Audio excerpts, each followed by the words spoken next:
What's up everybody, welcome to Money Management channel. My name is Andrei and today I'm gonna be doing an update on MMTLP and FINRA saga. I got the cash in the bag, stadium packed, born a rock star in this life, gonna live it up. And today's video almost for 100% will be dedicated to Mark Basil's argumentation of FINRA's work and will be dedicated to the explanation of the short positions in MMTLP, next bridge hydrocarbons, and even in TRCH.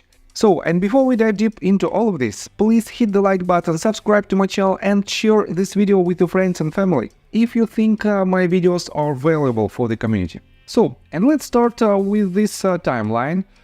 It is the tweet that was posted by Junk Savvy just several hours ago, and she wrote this. Upcoming legal events. November 29, 2023, SEC versus Jareski, argues before the Scottish. Next one, December the 7th of 2023, Khorasani versus FINRA. FINRA responds to appeal brief due.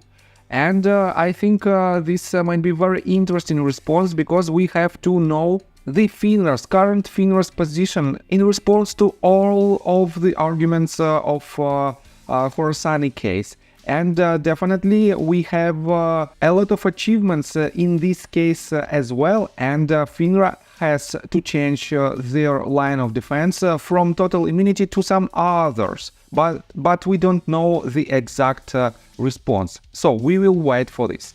Next one, December the 9th, 2023, 1 year anniversary of MMTLP U3 halt. So in my opinion it is a major milestone.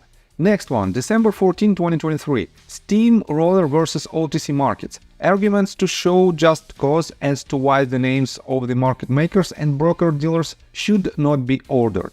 And this case might also give us a lot of answers. Who were the wrongdoers who allowed to trade, first of all, MMTLP shares, and then who allowed to switch short positions to next bridge hydrocarbon shares. On top of that, guys, at the very beginning of next year we will have some major update regarding the Rosa Towels lawsuit, and Richard Hoffman's arbitration also will have some resolution in Q2, in my opinion in Q2 of the next year. And as you can see, we have a lot of deadlines, and for now we have some kind of timeout. And during this timeout, I want to pay attention to Mark Basil's argumentation of FINRA's work and of short positions in metamaterials. So, let me quote you first of all this tweet. Metamaterials. Interesting that FINRA is trying to play on both sides of the fence. It bullshitted its brokers in early December 2022, almost a year ago, and instituted a U3 halt quickly thereafter. They say there is a law enforcement investigation, but the SEC Wells notice is basically a notice that the SEC intends to bring a civil enforcement case, if they bring it at all. That was about 6 months ago too. Law enforcement means DOJ, FBI, FTC, SS, among other agencies.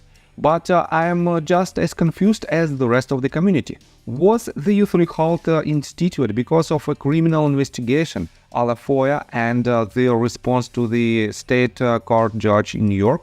Or was bullshitting the brokers done to determine the extent its members were short in the stock and they wanted to avoid having their broker members forced to cover to the tune of possibly $1 billion or more?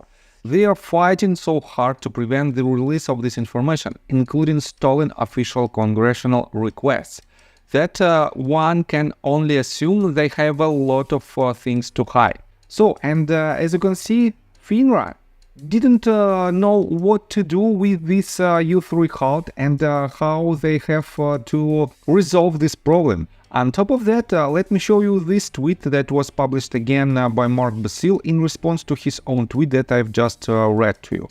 And he wrote, MMTLP. So the theory I'm guessing here is that the torch shorts got jammed up, couldn't close their legal or illegal short positions at the merger, and somehow got the dividend listed 3 months later in the OTC through a loophole in order to wash trades those shorts through and that's why it couldn't be settled based on T2 in December of 2022.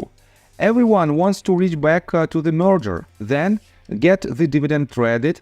It trades for more than a year, from October of 2021. Then all of a sudden, they still can't close those old torch positions. The new MMTLP dividend under T2 settlement. So FINRA stops the trading. Then clandestinely alludes to the SEC investigation, not law enforcement, from June 2021. Then says it's a settlement issue. Indirectly, it could be that convoluted, but I don't think so. The SEC investigation is based on alleged material misrepresentations in connection with the merger in 2021. Just how do the short positions not close in Torch at the merger, when the TA has all of the holders of records in its books? Were shares issued by Matter to just anyone claiming a Torch shares? Did the MMAT TA drop the ball? Who approved the transfer?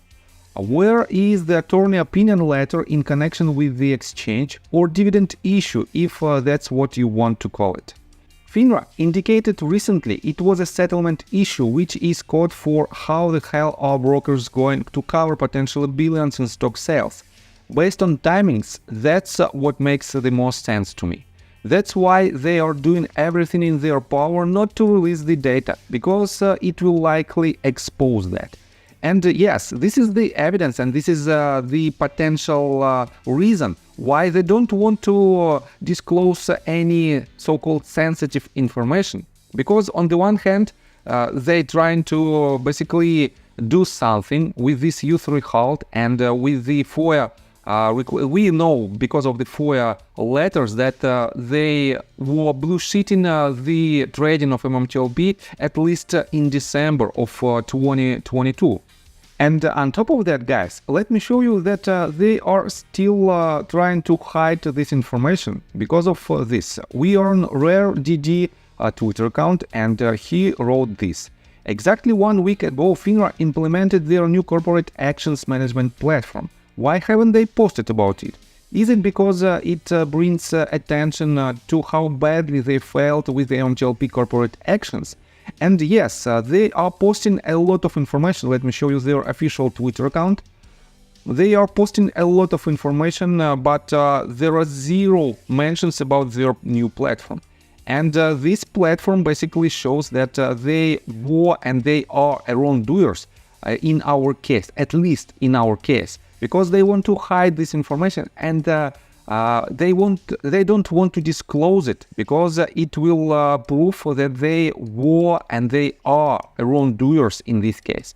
On top of that, let me show you this information. It is quite interesting, and it is showing that they are involved in this process to cover the wrongdoers, other wrongdoers on the market. So RareDD posted this 16 hours ago. In the first slide is Ari Rubinstein of GTS Securities. On the first day, he became a DMM on the New York Stock Exchange. DMM is a designated market maker. The second slide is the result of an investigation that found GTS to have been spoofing almost the entirety of their 6 years on the New York Stock Exchange. And here is the screenshots that Ari Rubinstein became a DMM, designated market maker, on April 4th of 2016. And the next slide is showing us that it was a lot of spoofing activity on the market because of the GTS Securities alone. And this shows that, let me show you first of all this information. So who assigned designated market maker? And the answer is the exchange selected these companies and people. But on top of that, let me show you this. But the market maker activities are regulated by the Securities and Exchange Commission as well as by the Financial Industry Regulatory Authority. And it means SEC and FINRA knew about Ari Rubinstein's actions at least, and we know it because of this tweet. We know it that they knew about this at least from 2016. And GTS Securities and Ari Rubinstein was one of the wrongdoers who started to trade MMTLP back in 2021. And we know that because of his actions, MMTLP shares became just openly traded securities instead of being just a dividend stock, which main purpose was to bring an additional value to the existing TRCH shareholders. And in my opinion, it is very important to disclose this information to the broader audience, which leads to more attention to this problem, which leads to the victory in our case. And to do it, please hit the like button for YouTube algorithm. And YouTube algorithm will push this video forward to the broader audience, and this is how we can win this battle. So I think that's all information that I want to provide you. If you like my video, please hit the like button and subscribe to my channel with notification bell, and see you guys and girls next time. Bye! I got the cash in the bag, stadium packed. Born a rock star in this life, gone live it up on the attack. Baby, I'm